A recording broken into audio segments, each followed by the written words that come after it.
Get ready, folks. Everybody listen up. We're going to give you the rules and conditions, folks, and the terms to the storage auction. We're going to go in, we're going to remove the lock, we're going to open the door and give you 5 minutes to take a look around. You can't open any boxes, you can't go inside. It's a cash-only sale. Who's ever got the most cash in their pocket can buy it. Are you ready to go? Yeah! Here at A1 Self Storage, we have about 260 units. We usually have an auction once a year, maybe twice a year. It really just depends on the delinquency, how long it's been since someone's paid, and whether or not we can get contact with them. So do you ever watch the show Storage Wars? Yes, my family loves that show, even though we know that it's not really how things work, but it's just entertaining, really, is all it is. You know, I mean, for all the lockers we find stuff in, there's 50 that we don't find anything. And the way that they kind of like fight over and then raise each other's bids and stuff like that at the auction. If it was super realistic, then they probably wouldn't find it as entertaining as it is. I've seen it several times, but I get not very happy with the way the sensationalism and the mockery goes. We, as storage owners, have to sell it at a public auction so that it goes to the highest bidder, and therefore any excess proceeds go to the owner of the contents. The auctions they're not attended as well as they are on television. When we have one locally, we've had 2-3 people, honestly, at the most that would show up.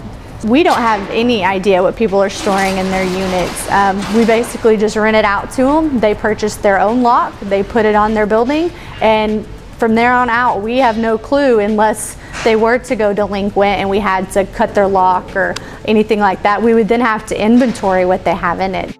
I'll have probably 2 or 3 a year that are abandoned, but never have found anything of value in those since they don't care enough to pay for their storage bill. Some people will respond and say, you know, they want to make arrangements to catch up. Other people don't even respond.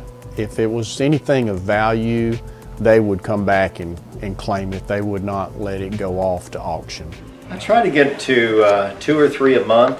Sometimes it's only 1 a month and sometimes it's 4 or 5, but there's everything from family wedding pictures to lots of memorabilia. You come to realize that not everybody is, you know, had close family relationships, and these aren't necessarily valuable to them.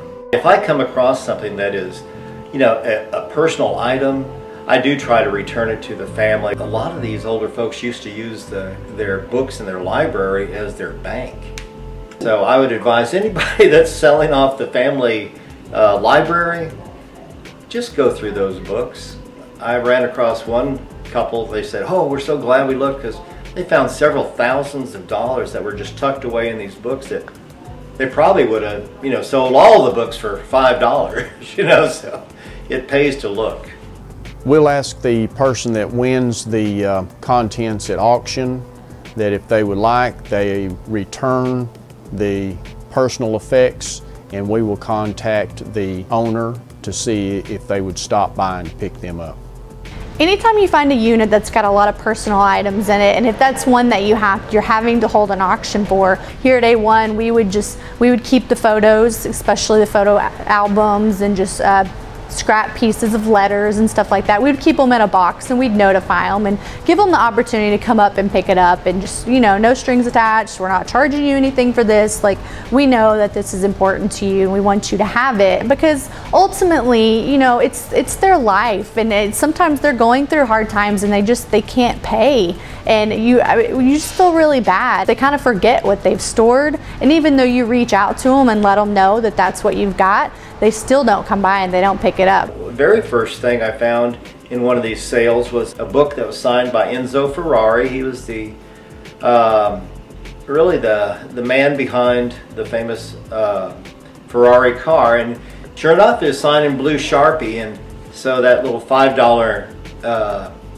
investment turned out to be a $500 sale. But I kind of look for something that's unique, that's going to appeal to not just myself, and that's probably where I get in more trouble. I'll find something and think, somebody out there will like this, but that's not always the case.